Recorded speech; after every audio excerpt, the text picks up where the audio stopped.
Good morning, adventurers. We are in the town of Chichen Itza. Is that the actual town name? Yeah, we're technically in it. Yeah. But yesterday we decided not to vlog because it was mostly a travel day, but we came over from Tulum, where we were hanging for the last couple days. We came here because this place is known for the Mayan ruins of Chichen Itza. And these ruins are supposed to be amazingly epic. We saw the ruins in Tulum. These ones should be a little bit different. They're a bit more grand. So that's why we wanted to see them on our way over to Merida. Yeah.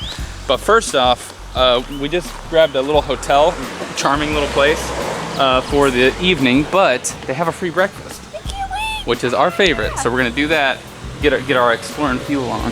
Hola, mis amigos. Hola, muchas gracias.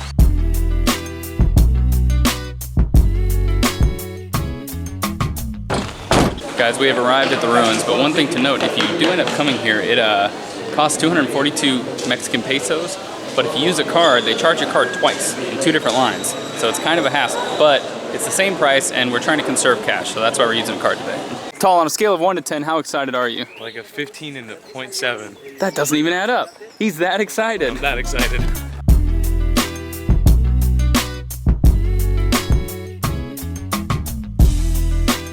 Check this out. I've never seen anything like that, I'm not gonna lie. It's magnificent. I had no idea, but apparently you can stand here in the front, clap your hands, and you hear the sound of a bird coming back at you. You hear it? Whoa. That's pretty crazy. That's insane. It's like a gunshot that time. Yeah. Sounds like a little BB gun. So Chichen Itza was initially occupied, or at least believed to be initially occupied, in about 750 AD. And it's kind of slowly rose to power and became like a cultural center of the Yucatan. And then slowly kind of went into decline. And there's a bunch of different stories about kind of the details about how it happened, but a lot of it's inconclusive. Because a lot of it's just from like archaeological evidence of the the ruins, which is, kind of hard to figure out exactly what happened. But they said even after it went into decline, people would still make pilgrimages here, because I guess they still thought that there were some powers left here. So I guess it was still pretty active for a little bit after it was even gone. I gotta say, it is a pretty magical place.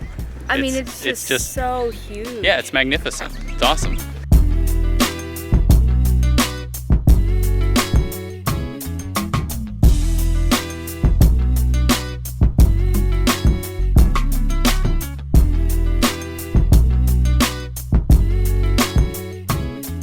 Guys, this place has so many weird little secrets.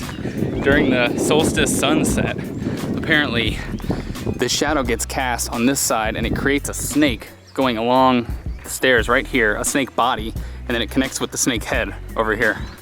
If you're planning on coming here, definitely come early.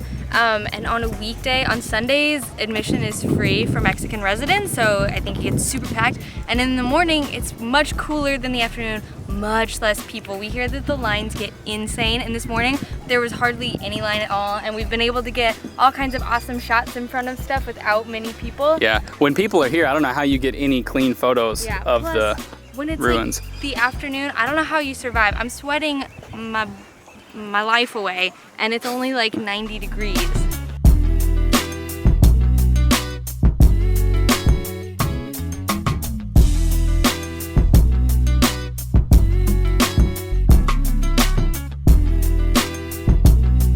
So Tall read that this structure here with all the columns we were just at is the Temple of 1,000 Warriors, and he said that each one of these columns is meant to represent an individual warrior.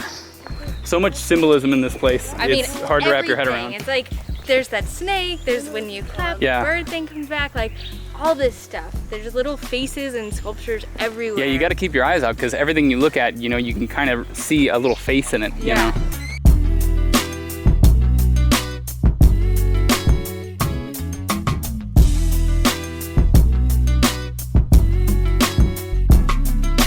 This place is absolutely massive.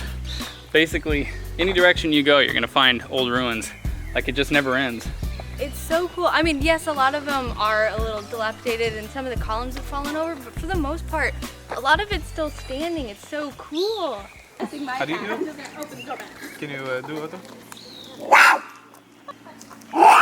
Oh wow, that's so cool. You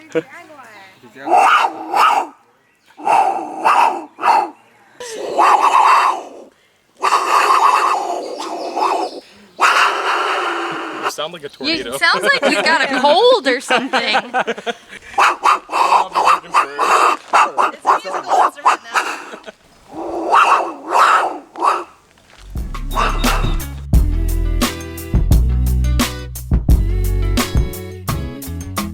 So this is the sacred cenote, and check out this story. This cenote, the Mayan people would bring sacrifices here, people and objects, and they would chunk them into the cenote. And when they threw people in there, you were supposed to try to climb out, but no one ever made it out. But there was a myth that one person made it out, right? Yeah, well, at least I think every once in a while they did, but in one particular day, everyone who was thrown in didn't come out. So I guess a guy, he thought that he was a leader and he was going to prove it to the people, so he jumped in and made it out, and then said he had like a prophecy of his own like coming to power and stuff, which is just insane. So you have to imagine falling into this and then trying to claw your way out of it. It would be extremely difficult because it is a long way down in there. That's pretty awesome.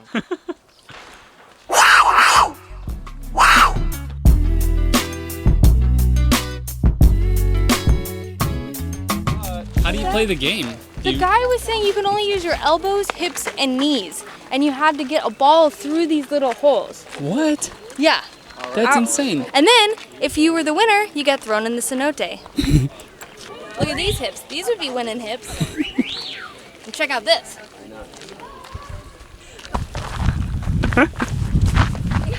Just really twist it in there, P90 it. This is how the Mayans did it. Well, did you see it? It went all the way in. Swish. Not as impressive, I don't think. Everybody's giving me a look like, fuck off, dude. Get out of here.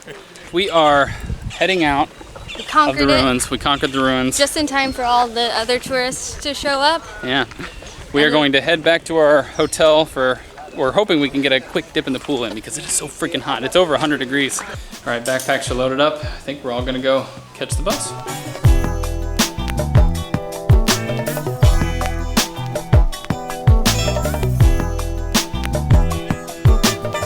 We have arrived in Merida. These bus rides have been awesome because we've gotten a chance to see the Mexican countryside for real. So we're not sure if we should take a bus or a taxi to our final destination, so we're going to head into the bus terminal and see how much the bus is, or if they even have a bus that goes out there. So as we were sitting here, we just ended up striking up a conversation with a guy who had a bus here that's going to a city that's very near the city we want to go to. Yeah, Telcha Pueblo instead of Puerto. So we had to do a little bit of haggling with him, but I think we got a price and we're on our way to his car now. So fingers crossed this works out. We are now in the town of Telchec Pueblo, which is about 20 minutes south of Telchec Puerto, which is where we need to be. So we're a little closer. We think that there is a van similar to the one we just took coming that we can hopefully get to take us to our place. Y'all, we managed to flag down a random bus. We're all crammed in here like sardines. But we're on our way to Telchec Puerto, and that's what's important.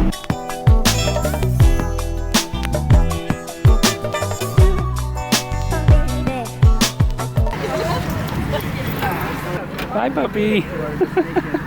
Wow, that guy is adorable. Okay. As you can see, we just arrived at the house. It is amazing, but it's a little dark inside, so we're gonna wait and give you guys a tour in the morning, but we're actually gonna cut to it right now. Welcome back, guys. Come on in.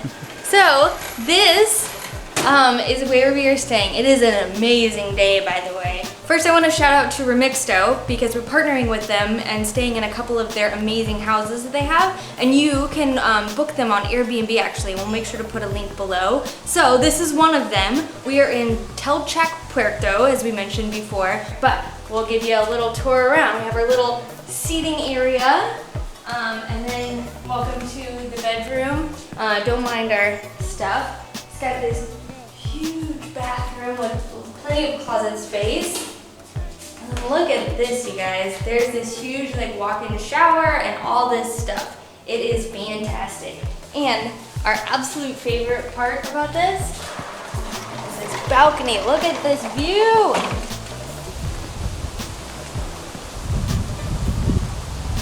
that's the ocean, right there. Right there. All right, let's go downstairs now. So this is the big outdoor area, which we have turned into our personal office, because who wouldn't want this as their view for the day, am I right? So this is the downstairs area, which is also our second office. We got Josh from the Way Away and Paul from the Traveling Clat hanging out in here. They will also be linked in our descriptions, by the way, so you gotta check their Yes. channels out. And they'll be giving tours too, so you might see even more than we're showing you. We have our little kitchen, and it has pretty much everything you could think of. A 6-burner stove, big fridge, everything. Yeah, it's been nice. If that place wasn't cool enough, the property also has 2 more guest houses, which they're letting us use. So the Way Away has taken this one, and the Traveling Clat is in that little one back there. But they also have a king-size bed in each one and a huge bathroom, just pretty similar to the ones we have upstairs. They have their stuff in there, so we probably won't go in there. This is the lovely pool, which I think we spent like 3 hours in last night. It was lovely. Look at this, you guys, they have hammocks. Oh, thanks. It is muy caliente, so I'm gonna hop in this pool. Goodbye, adventurers. We'll see you on the road.